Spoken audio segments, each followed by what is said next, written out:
Okay, today's beer comes to us from a very popular world-class brewery out of Cleveland, Ohio. This is from the Great Lakes Brewing Company, which was opened back in 1988 by two brothers.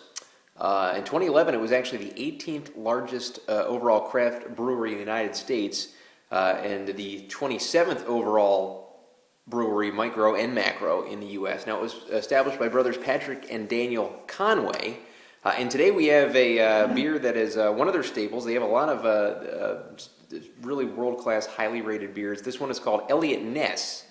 It is a Vienna lager. We have not done a Vienna lager yet. The most accessible example of a Vienna lager would be Sam Adams Boston Lager, the most accessible Sam Adams beer. So if you're used to Sam Adams, this is the kind of style, and this is a world-class style, coming in at 6.2% ABV, world-class example of the style. Many people think that Eliot Ness is the #1 example of a Vienna lager in the world, and a lot of people say it's by far the #1 example of a Vienna lager. Now, the style named after the city, of course, that it originated in, Vienna, Austria. They brew the beer using a 3-step decoction boiling process, using Munich, Pilsner, and Vienna toasted and dextrin malts.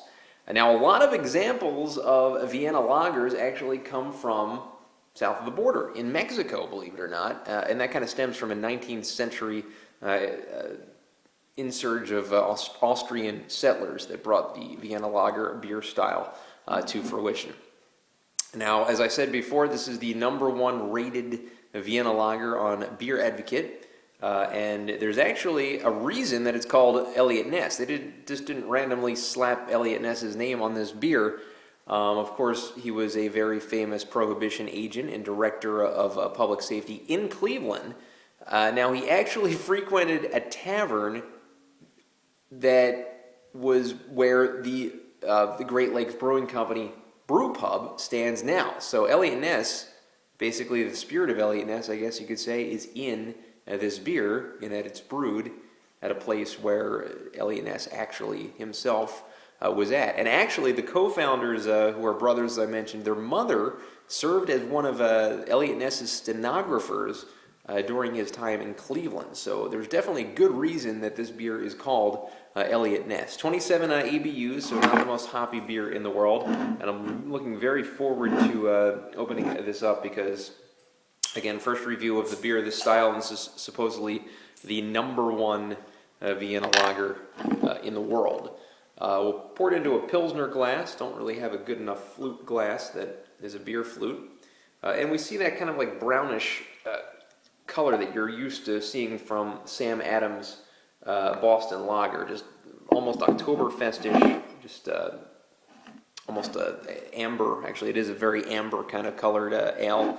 Not really brown, I'm sorry about that. It's very amber, as you can see, with just a nice kind of like small film of a head inside this beer, and nice bubbles kind of going up to this one. So it's a nice looking beer inside of a Pilsner glass, as you can see. By the way, here is the label, and that gentleman is Eliot Ness on the label of Great Lakes. Get the aroma now of Eliot Ness Vienna Lager. Oh, man, that smells great. I mean, for this style, which is not a very potent kind of style, of course, we're not getting any cheap ingredients in this one. It almost smells like an Oktoberfest. I'm just getting a rich kind of caramely kind of malt kind of scent to this beer.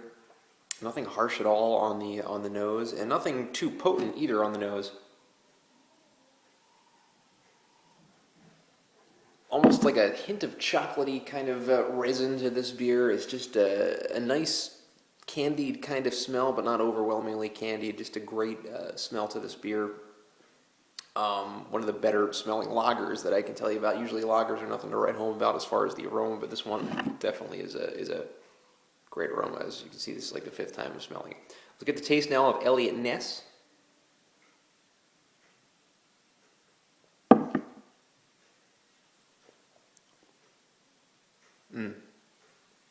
Yeah, right away, just the flavor just hits you. It's a deeper flavor than you get from a lot of lagers out there. Definitely that caramelized kind of taste kind of really pervades you. You're just getting a really full beer, almost close to like an Oktoberfest kind of style, I think, with this. Definitely a sessionable beer, coming in at 6.2%. It's a little high in the lager category.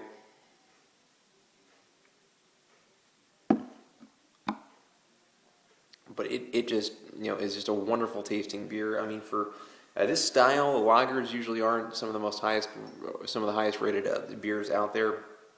This one is every bit worth the hype. The number one Vienna lager in the world.